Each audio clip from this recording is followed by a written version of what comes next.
This is WYMT Mountain Sports, your home for the Kentucky Wildcats and local high school sports. The Kentucky Wildcats have arrived in Indianapolis for the Final Four, and so has our crew that has been traveling with the team on their journey through the NCAA tournament. Our sports director, Josh McKinney, has more from Indy and continues our Big Blue coverage. The Kentucky Wildcats are here in Indianapolis, where on Saturday they will take the court in Lucas Oil Stadium and try and continue their pursuit of perfection in the program's 17th Final Four. They will put their 38-0 record on the line against the Wisconsin Badgers. And as freshman Karl Anthony Towns said on Tuesday, they're ready. I think it's implemented in us through our careers as playing basketball. It's just always trying to always win every game we possibly play.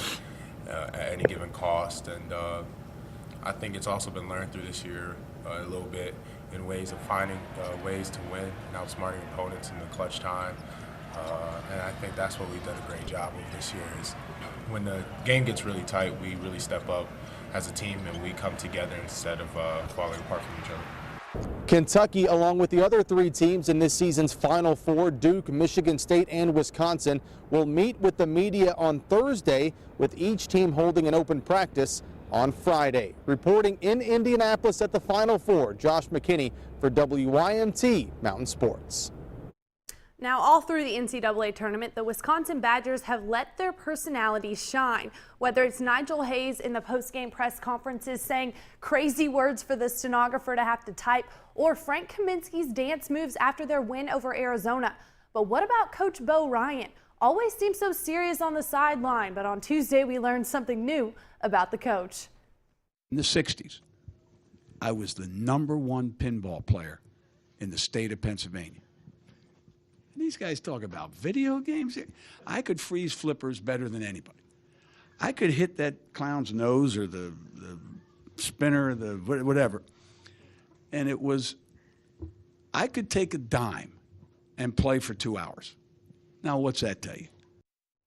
All right, Kentucky and Wisconsin, the two of the Final Four teams getting together Saturday night. The Wildcats put their perfect 38-0 record on the line against the Badgers. 8:49 tip time, the national broadcast on TBS.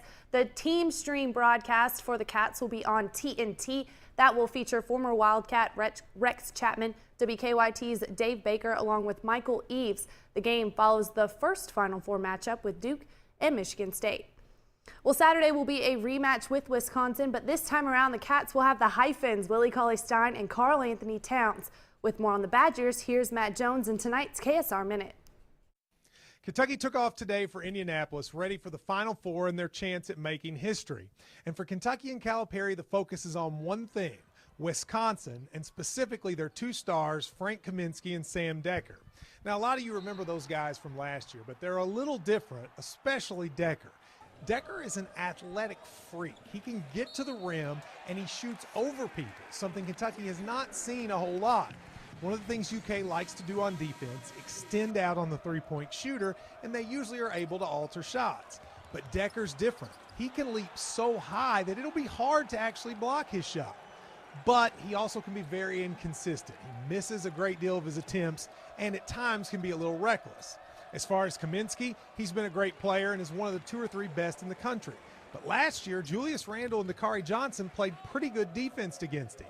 And now they're going to play against an even better defensive duo in Towns and Willie Cauley-Stein. The whole game comes down to, can Kentucky hold those two guys? You stop Kaminsky, you stop Decker, or you even slow them down, you win, and you head to the national championship. I'm Matt Jones, and this is the KSR Minute. Next in sports, the softball Cats grabbed a 2-1 series win over LSU this weekend. Now they turn their attention to in-state rival Louisville. The East versus West McDonald's All-American game traveling to Chicago tonight. One Kentucky commit on the East roster. Check out this graphic here. Kentucky, third most all-time McDonald's All-Americans with 47. North Carolina with 65. The East-West game going on in Chicago at the United Center. Midway through the first half, Ben Simmons spots Diamond Stoney, finishes with two-handed jam. East, though, down 1. Still first half, East down 2. Isaiah Briscoe, the lone Kentucky commit here, showing off a step-back jumper. Smooth, the long 2, ties it up at 25. West trying to end the East run. Alonzo Trier, the baseline floater, drops, gets the and 1, the Arizona commit, keeping West in it, but East gets the win 111-91. Briscoe finished with 11 points, 5 boards, and 3 assists. The Kentucky softball team is coming off a strong showing against the then #1 team in the nation, LSU. Now traveling to in-state rival Louisville over at Ulmer Stadium. A little softball action. Louisville welcoming in the #18 team, Kentucky. Scoreless in the top of the 5th when Christian Stokes sends one down the third baseline. Ainsley Smith comes around and scores. Kentucky's up 1. Louisville trying to get something going in the bottom half of the inning. Brittany Sims with a liner off the wall in center field. She goes sliding in for a triple, but the Cardinals couldn't bring her in. Top of the 6th, 2 on for Brianne Ray. This is a 3-run home run to right center field, and Kentucky shuts out the Cardinals 4-0, the final score. Now, both the men's and women's basketball seasons are over at the University of Louisville, and Tuesday, the women's head coach Jeff Walz met with the media. He looked back on the season, and while he did not anticipate exiting in the round of 16, he says overall he was happy with the way his team grew as the year went on and how the seniors stepped up to help the underclassmen. After some reflection on this year, unfortunately, it did not end the way we would have liked to have had it end.